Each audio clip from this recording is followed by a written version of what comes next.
I came in here for an interview, and then the boss showed me the job, to what like going around, and I liked the job. And then his daughter trained me here for nearly 2 years, and then after 2 years, I started on my own workshop in here, but I am working for employer, but I actually work in my own workshop, you know, and then, but at first it was very difficult, but then I got used to it, but it took me a time to learn. What does your job involve? Well, my job is doing glazing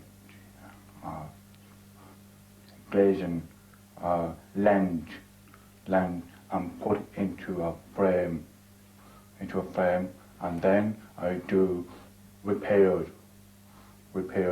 like if the joints are broken, or the screws are loose, or if the people are coming in, or if they want their glasses tightened, or I adjust the glass for the people. Like. Is it a difficult job to do? Well, beginning it was very difficult, but I got used to it after 4 years. Are you very busy here? Yes, very busy every Wednesday and Friday, but sometimes Monday, Tuesday, Saturday. It's not too bad, like, but most of the time it's Wednesday and Friday. It's always very busy. How do you deal with customers? Do you find it difficult to communicate with them? I find no problem communication with the hearing people. No problem. Have you any deaf customers? Few deaf people coming in here, you know, because they can't communicate with me because I'm hard of hearing. What's the social life like here in Wexford? I always meet the deaf people every Friday and Saturday, but there's not many deaf people in Dublin. There's only few deaf people in Wexford.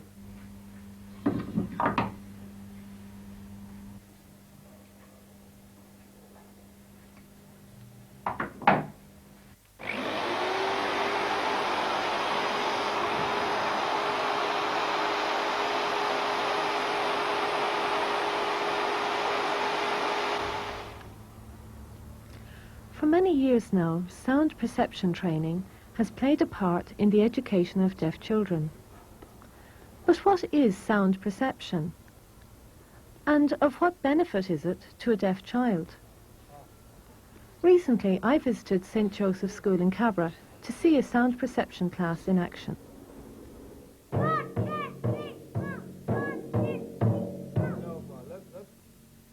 Look, 1, 2, 3, 4.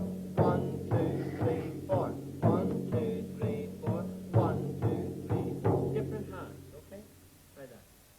1, 2, 3, 4. 1, 2, 3, 4. Oh, you could use the same hand. Kieran, let's try you. Try that. 1, 2, 3, 4. 1, 2, 3, 4. No, different hands. Look. 1, 2, 3, 4. 1, 2, 3, 4. 1, 2, 3, 4, 1.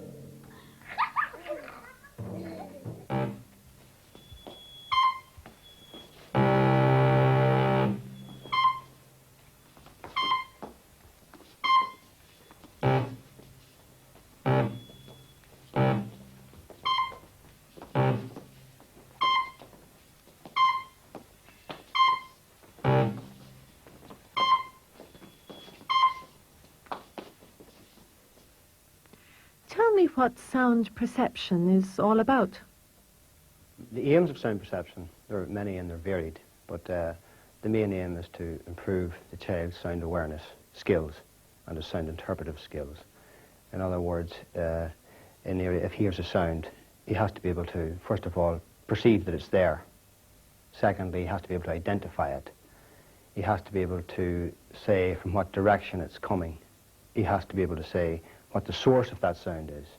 He has to be able to say within what context the sound is produced before he can fully interpret what the sound is.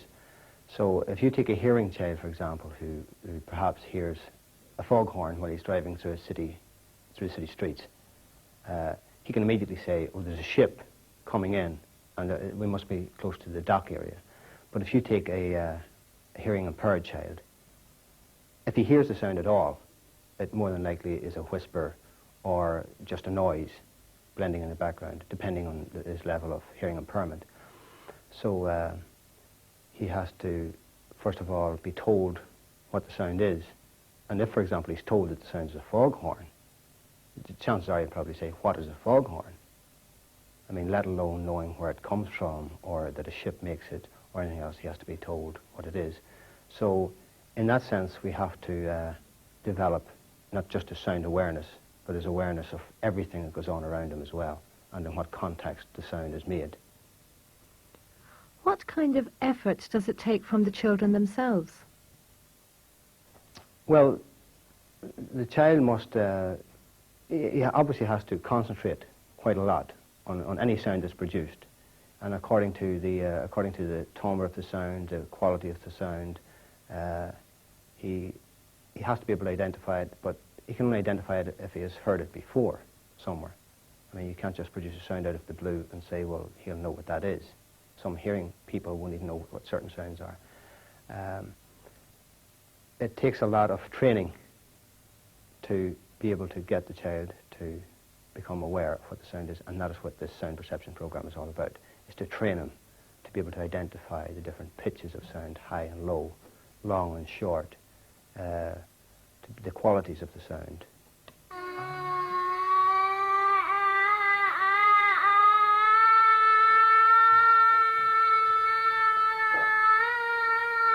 Good boy, good boy. Okay, now.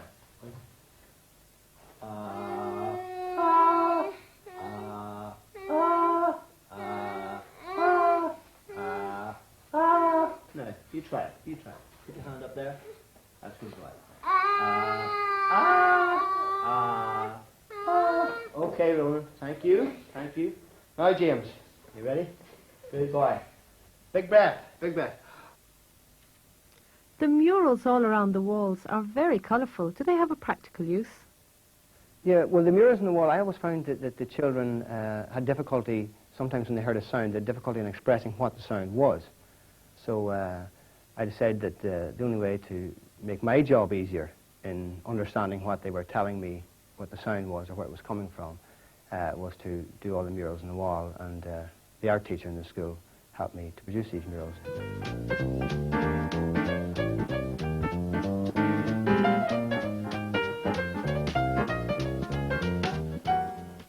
Tell me about the benefits the children get from this kind of exercise. Well, the benefits of all the exercise is to heighten the child's awareness of what sounds are going on around him. For example, in the home, it'll help him to tell the difference between, say, the doorbell ringing and the telephone bell, between the food processor going and the television blaring. It'll also help him in a social aspect, and I find this very important, especially with the 4/4 rhythm, because 4/4 rhythm not only sort of shows the speed at which we walk, it's also used very much in marching, and it's also used in dancing. So even the social grace of going out to a dance and being able to dance well is very important to the hearing impaired child. And it's very important that we give him every chance that every normally hearing child gets, so that he can go out and play a normal role in life.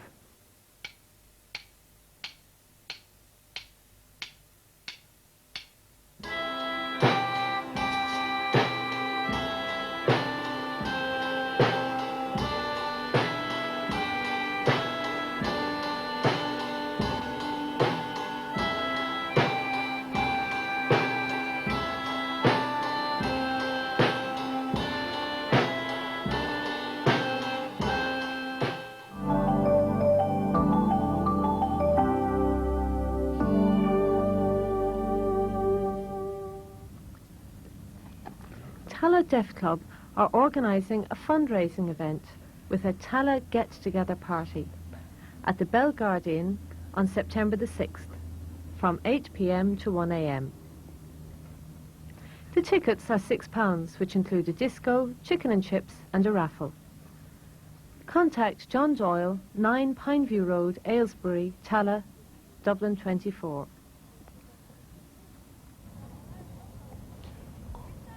Cork Deaf Association will have their dinner dance in the Metropole Hotel in Cork on the 29th of September from 7 p.m. to 2 a.m. The all-in cost is £16. Deposit is £5. Contact Conor Brosnan, 57 Clover Hill Estate, Cork, before the 7th of September. On the same day there will be a 10-pin bowling competition. Waterford Deaf Association will hold their 3rd annual dinner dance at Jury's Ardree Hotel on Sunday the 28th of October.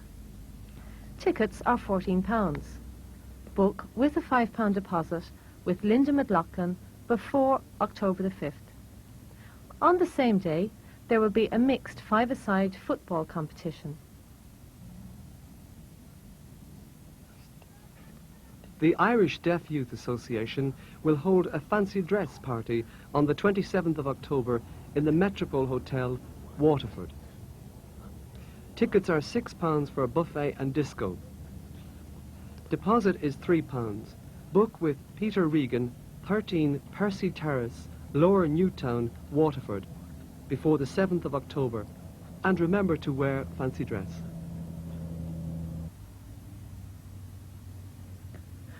The Galway Deaf Club will hold its 20th anniversary dinner dance at the Great Southern Hotel, Galway, on Saturday the 20th of October.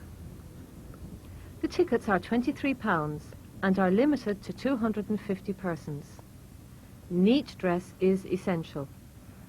To book, send a £10 deposit to the Secretary, Galway Deaf Club.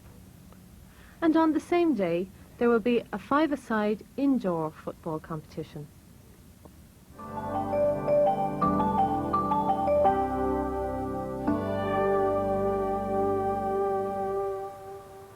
This is the community workshop here in Enniscorthy, which was set up in 1975 as a training centre for people with disabilities.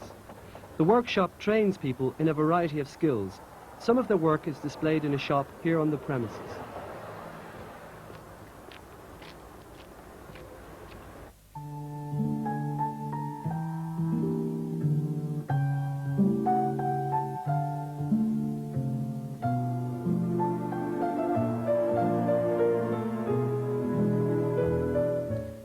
Maureen, you run the workshop.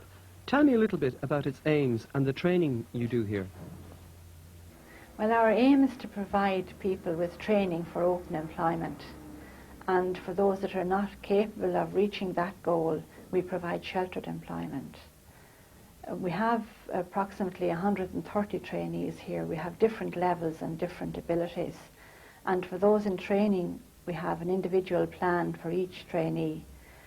We try to develop the skills and potential that people have, and we move them from one unit to another during their training. The training course would normally last from 2 to 3 years, but that can be extended depending on the individual's needs and requirements. Are there many deaf people training here? Yes, in the beginning we had just Bernard, and he's been with us for a long time. In the last 2 years, we've had 7 or 8 deaf people. At the moment, we have 4 people. We have one girl on work experience in the local clothing factory, and we have Margaret in the sewing unit, and Bernard, whom I've already mentioned. And then we have Elizabeth Dorn, who is on holidays at the moment, and Elizabeth is on work placement in the office. Do you think the workshop is an effective way of training people with disability? Yes, I do, because we develop people's potential and their skills and prepare them for open employment. Now, if they can't reach that goal, then they sometimes go on for further training, or we develop their independent living skills. Now we feel that if people have a better quality of life, then the training is a success.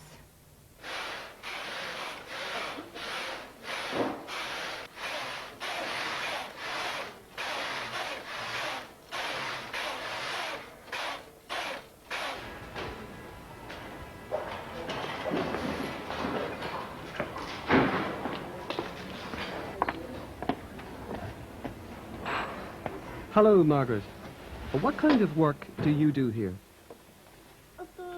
I do machine sewing on aprons, bean bags, many different things. I'm very busy.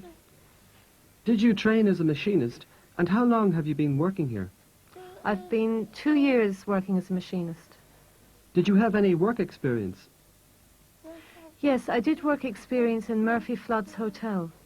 Did you like working there? Yes, I did. I liked it very much. And what do you hope for the future? To do more hotel work? Yes, I'd like to work in a hotel. Thank you very much.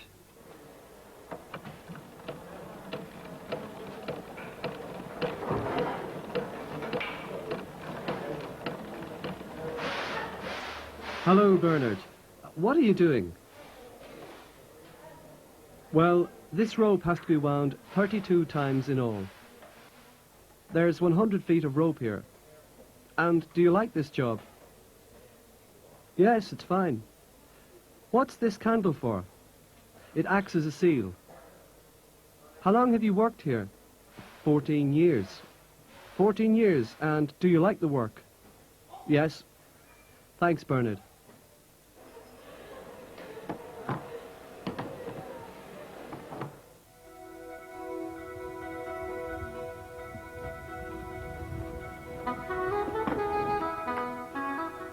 Ireland has always been a place where women have worked on the land. Down here in Wexford, I met two ladies, Mary and Katie Cadigan, who have worked on the family farm all their lives.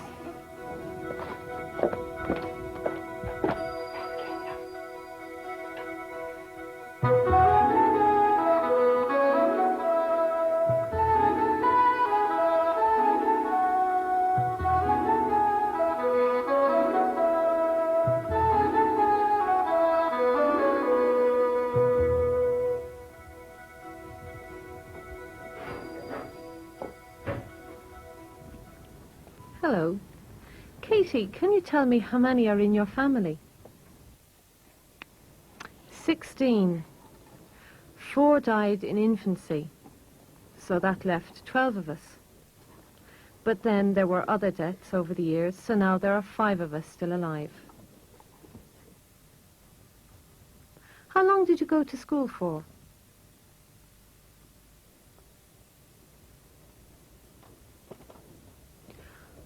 I went for 5 years to school, 5 years. When I was finished there, I came back home and I worked on the farm. I fed the pigs, I looked after the turkeys, I took care of the chickens, and generally helped out around the home.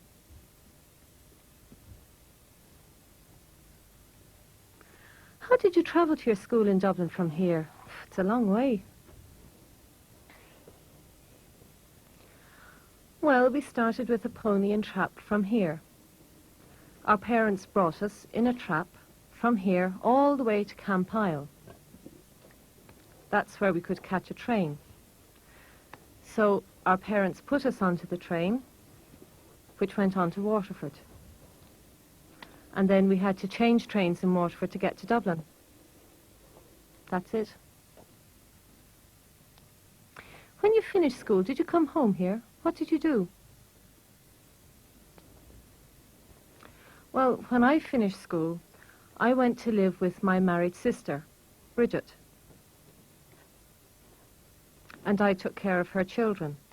She had 9 children in her family. And I stayed with them there until they were all grown up. And then I came home here to be with my sister. And did you help around the farm, Mary? Yes, I did. When I finished in school, I came home and I learned how to cook turnips, carrots, onions. We also learned how to set the fire and, of course, how to take care of our brothers and sisters. Was it hard work on the farm? Oh, yes. There were different jobs like feeding the pigs, milking the cows, operating the separator, churning, making butter.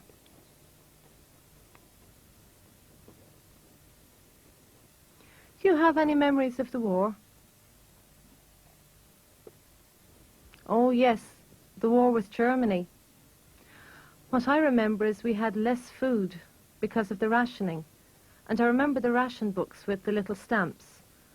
One stamp for tea, for butter, and so on.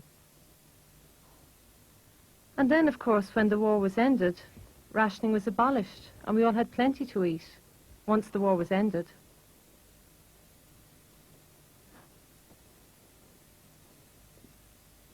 What do you do with your days now? Embroidery, darning socks, nylon mending, things like that. And baking. Yes, baking. Yes, I make cakes, brown bread, and so on.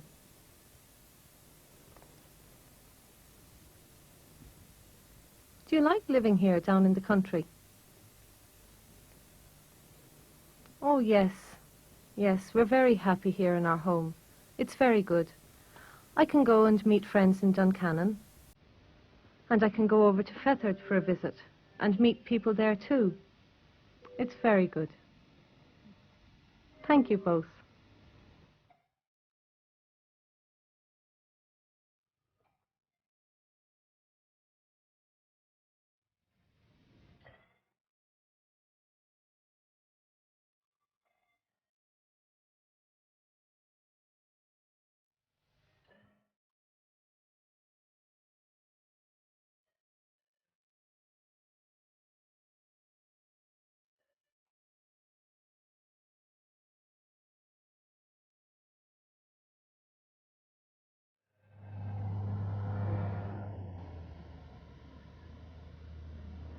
Well, that's all for this month. I hope you enjoyed the programme. See you again on Sunday the 30th of September. That's the end of Deaf Awareness Week, so don't forget to join us then. Goodbye. Bye.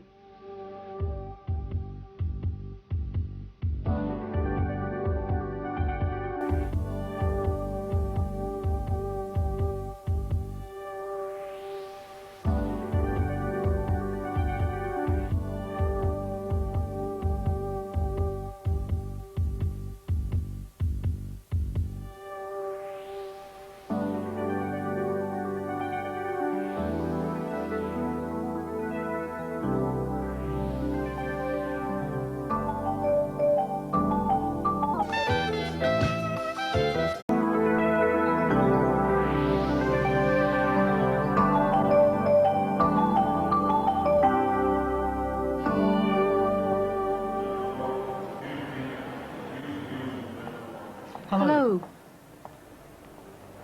Welcome to Sign of the Times. It's the end of Deaf Awareness Week, and most of our items are linked with that very topic. We'll be taking a look at a special sign language class in action.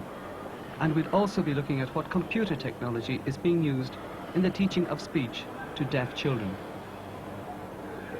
We will have a special interview with Eugene Murray of RTE to find out when the much-awaited subtitling service can be expected. But first, let's get back to Deaf Awareness Week. How aware are the hearing public, and what do the deaf themselves think would help? One thinks of the deaf as having difficulties in terms of hearing another person, but there's also the difficulty of understanding a deaf person, because they often speak badly or they speak indistinctly. They speak very often as they hear. We don't know how to communicate properly and right with deaf people, so it's hard. I think it'd be very difficult because you wouldn't be able to hear anybody and they could be saying anything, and like not very many people know sign language, so they wouldn't understand what you were trying to say even. I think it must be like living underwater or something in a totally different world, the world that you and I live in. I don't know any sign language, but I would love to know. If, you know, children could learn that in school or something, you know, so, you know, more people could be, you know, in touch with these deaf people and help them, you know, more, and, you know, they'd be more into everything if, you know, if more people knew sign language, for example. I think people they just take talking for granted, and they forget that how difficult it must be if you can't hear what a person is saying, and they don't look at them enough. A lot of people, when they're talking to you, they're looking all over the place, and deaf people, well, I think people that can talk and hear just don't think.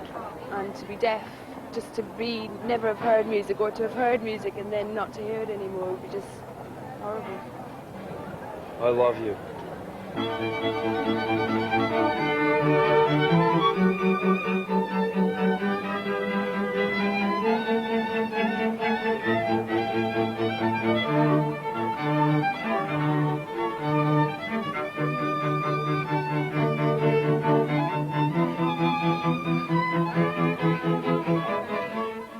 I often read in the newspaper, or see on the television, or in different media, people using the term deaf and dumb. I don't like that word dumb. It is very hurtful to the deaf, because dumb means stupid. It's very wrong.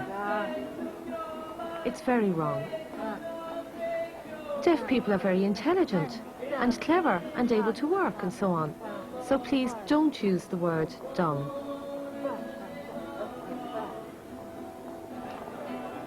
A deaf person can communicate with a hearing person. They can either lip read, use sign language, or write things down. A hearing person can catch a deaf person's attention by tapping their shoulder or waving a hand. For those without speech, they can write things down. It is best for a hearing person to speak slowly to the deaf person. Clearly, but don't shout. I would like to see more and more hearing people learning sign language.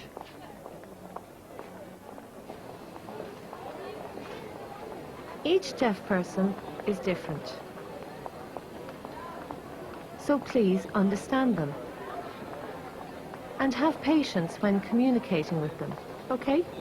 There are places like in hospital waiting rooms or queues for trains or buses where deaf people waiting don't hear the public address system announcing changes in times and delays, etc. They hear nothing, so they wait in queues until the very end for nothing. I think there should be a visual announcer put up for the benefit of the deaf.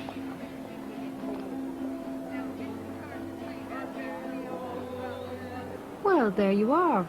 A surprisingly large number of the general public are aware. But specific groups are doing even more, like the Gardaí, who are taking up sign language.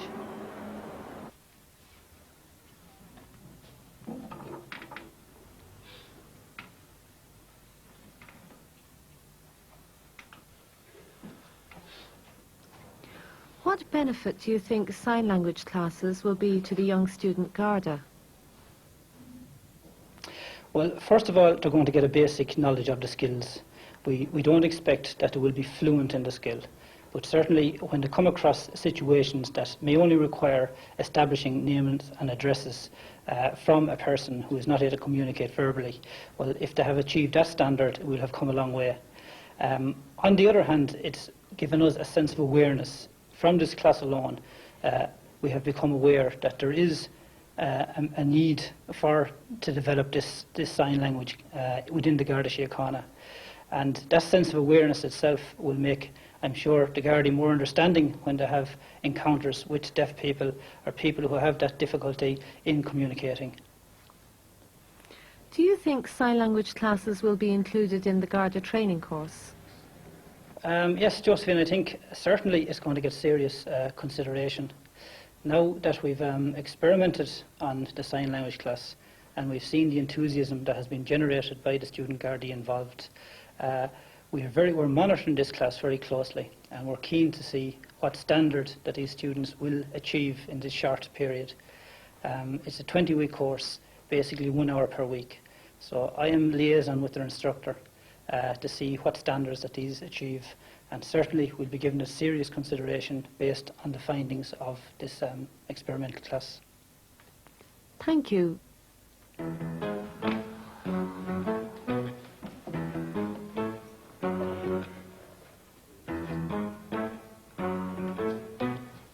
For my project, I did a questionnaire among 40 Gardaí, and most of them had contact with the deaf community in one way or another. And even though them all dealt with the situation competently, they still said there was a need there for sign language or some kind of a communication, an awareness really of the problem and how to approach a deaf person, how to converse with them. I mean, things like looking straight at them and talking to them and pronouncing your words properly. They were very, very important. And I think if it creates that, if that awareness is created, it certainly will be a success. If a deaf person is to come into a guard station maybe at 3 o'clock in the morning and there's nobody there to, you know, you have to go to the bother of getting an interpreter up and that, and just a lot handier if there was someone in the station at the time who could maybe, you know, tide over until you got an interpreter. The level of sign language then that we have, kind of maybe it won't make us fluent, but it will tide us over anyway. Even just something demanding a simple thing like a name and address. Once you get that far, like you've got a lot there, like at least you can get in contact with the people again. We have deaf people who are Irish people, and if we're going to learn different languages for tourists who are coming over, why shouldn't we learn sign language for our own people? It's fast, insurance, tax disc, thank you. How are you?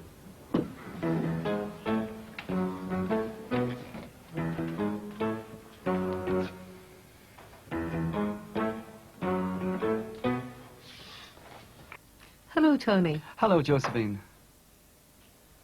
How many are in the class, and how long have they been learning sign language? I have 20 students here, 16 men and 4 girls. And how long is the course? For 20 weeks.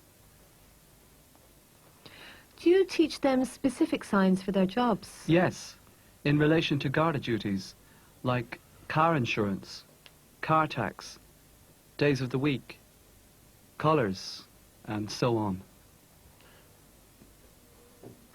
Do you find teaching them is easy? Great. It's very interesting and enjoyable teaching them, and they learn very quickly. That's great. Great. Thanks, Tony. Thank you, Josephine.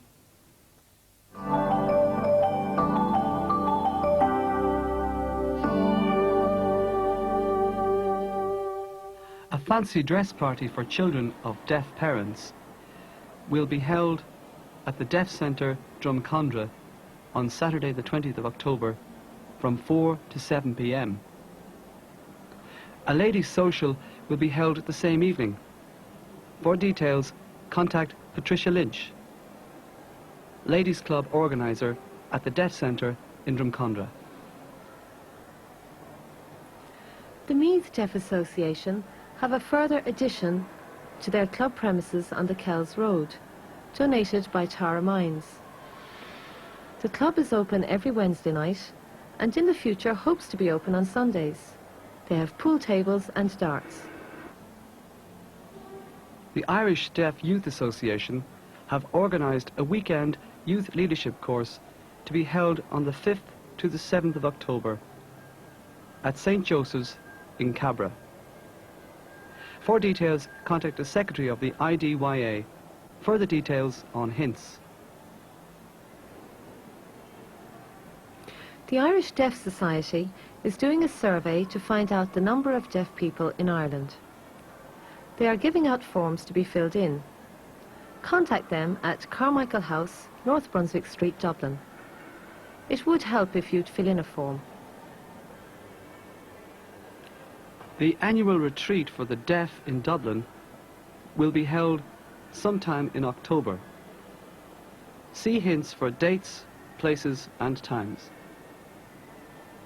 There will be a retreat for the Galway Deaf on the 28th of October in Galway. The Irish Deaf Sports Association have a number of fixtures for October. For example, the Interprovincial Table Tennis, Schoolgirls Swimming Gala, and the Interprovincial Football Championships. So contact them for full information, details on dates, etc.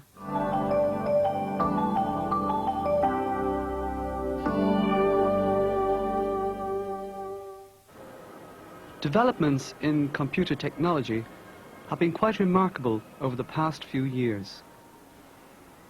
Computers are now being used to teach the deaf in such areas as maths and languages. But are you aware that there's a special computer in use at the moment in Beach Park School called a speech viewer?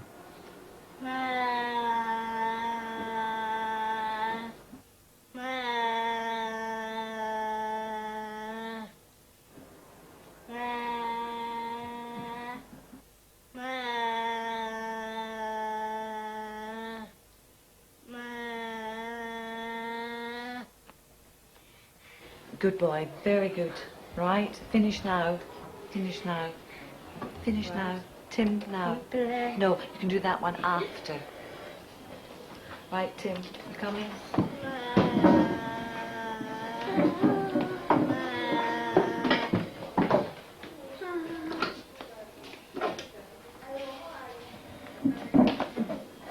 Now, Tim.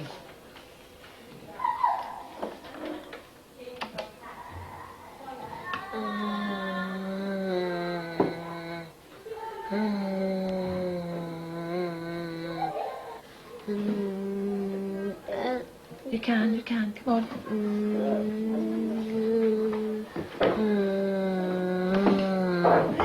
Very good. Good boy. See, you finished. You finished it. Pat, can you explain to me how the speech viewer works? Well, it works in a variety of ways. It's really a visual reaction to the child's speech. It can be on voice, no voice, breath control, or pitch. Do you know how the speech viewer came about? Well, IBM, we're doing research in Paris into helping. It was really a help for deaf people, and it's actually kind of developed now into speech therapy for stroke patients and people who have problems with speaking, not just deaf children or deaf people. And they started research in Paris, and they've actually donated this speech unit to various schools for the deaf and institutions throughout Europe. And they very kindly donated this one to this school a few years ago. Is the programme still in research? Yes, it is. It's a research project, and it's developing all the time.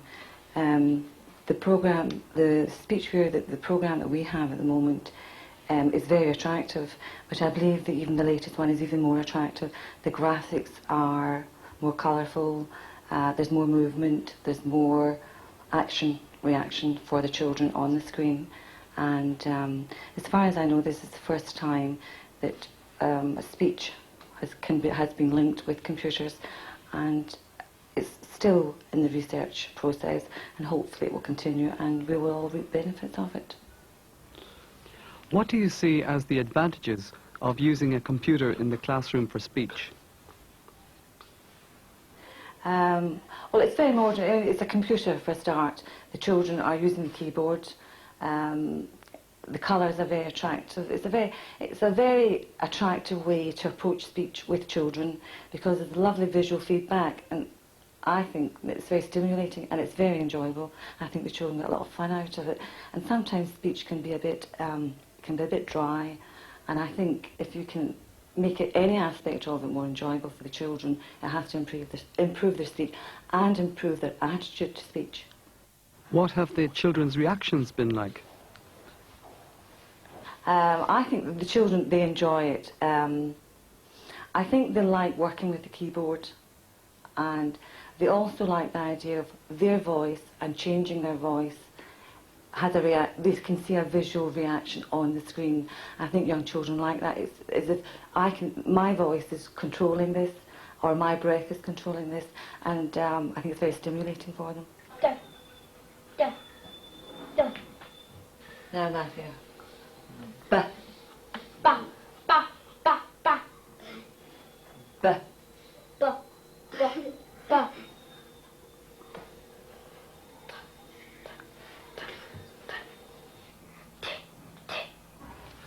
Do you think it's a good idea to expose children to technology at an early age? Oh, I think it's very good, and for all children, but I think especially for deaf children, I think they have to have that bit more exposure to technology, to the things that are happening in the world. I think it's very important that children are used to using computers, can see their way around the keyboard, and if they're very young and they can't use the keyboard, they use the concept keyboard. And the whole world's changing so fast. I think we have to keep up and help our children to keep up. No, we're going to have Keenan first. Tom, you come now.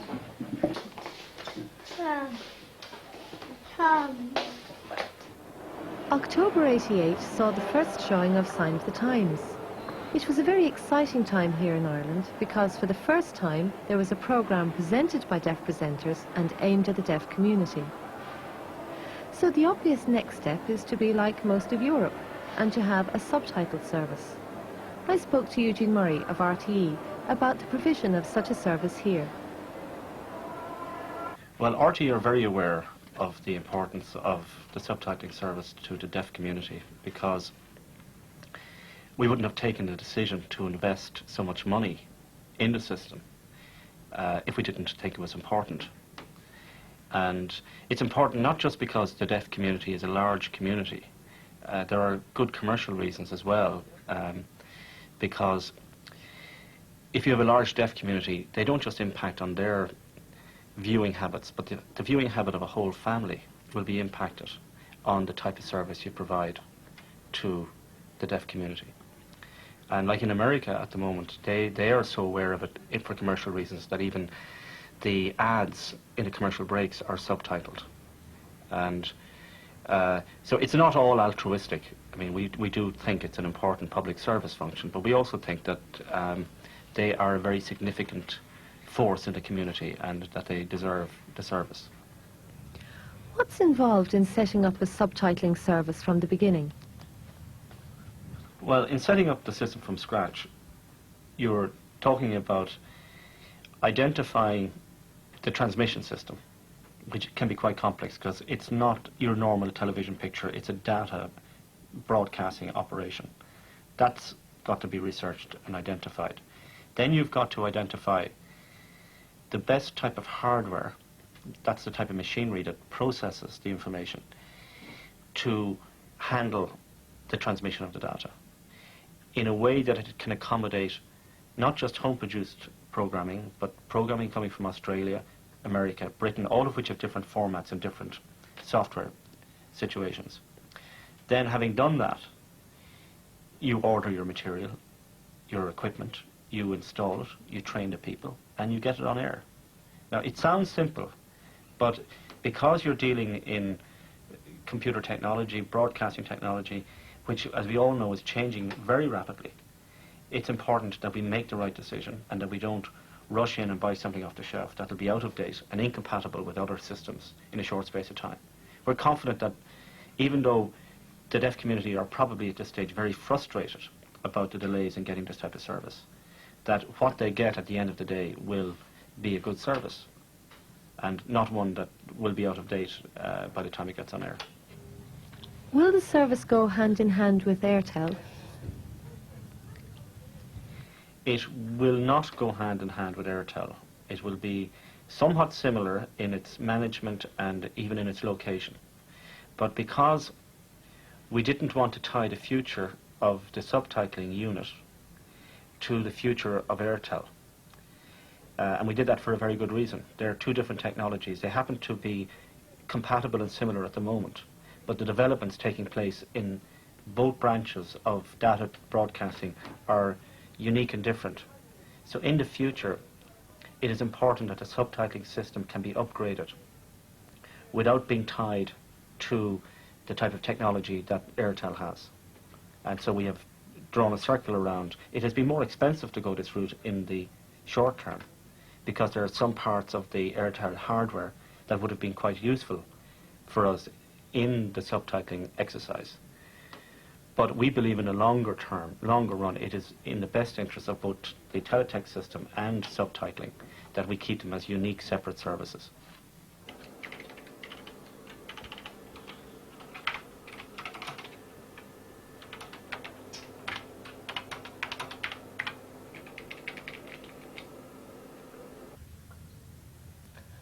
How far along the road have you got? We've got very far in the sense that we have decided the system we're going to use. We have ordered the equipment. We have identified the accommodation. When the equipment arrives, it will be installed. And once it's installed, we will recruit and train the staff. So the most important thing is that we have worked out how we're going to do it. And it's a very complex process, but that's all been done.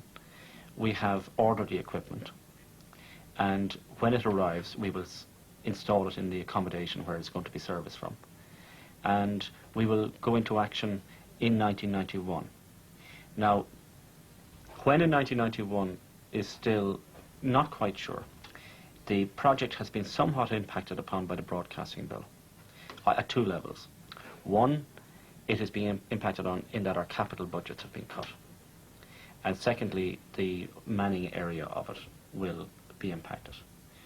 But at this moment, I would forecast, but I wouldn't like you to come back to me in 6 months' time and say you didn't deliver. But I would think around the 1st of March, we will have the system up and running, on transmission, delivering a service to the audience. That is our target. I don't see at this stage any reason why we won't meet it. How will you decide what programs we need subtitled? Well, there are two phases to this operation. Phase one is to get a system in operation that is capable of reading acquired material and generating subtitles for all acquired material. Phase two is the generation of subtitles on home production, which is recorded significantly in advance of transmission. For example, the most popular recorded programs would be Glenroe and Fair City. Inevitably, we will consult the representatives of the deaf community to identify which of the home-produced programs should be prioritized. And after having listened to those representations, we will make a decision as to which ones we will go for first. How long will it take to have a full service in operation?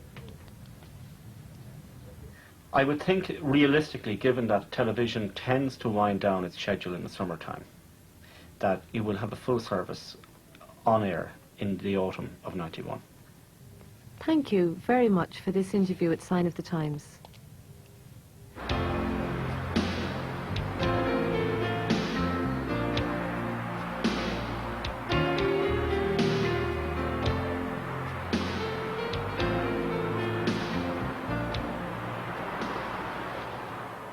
Once again, we come to the end of the programme, and it's time to say goodbye. We'll be back with you again on October the 28th. Until then, take care. Goodbye. Bye.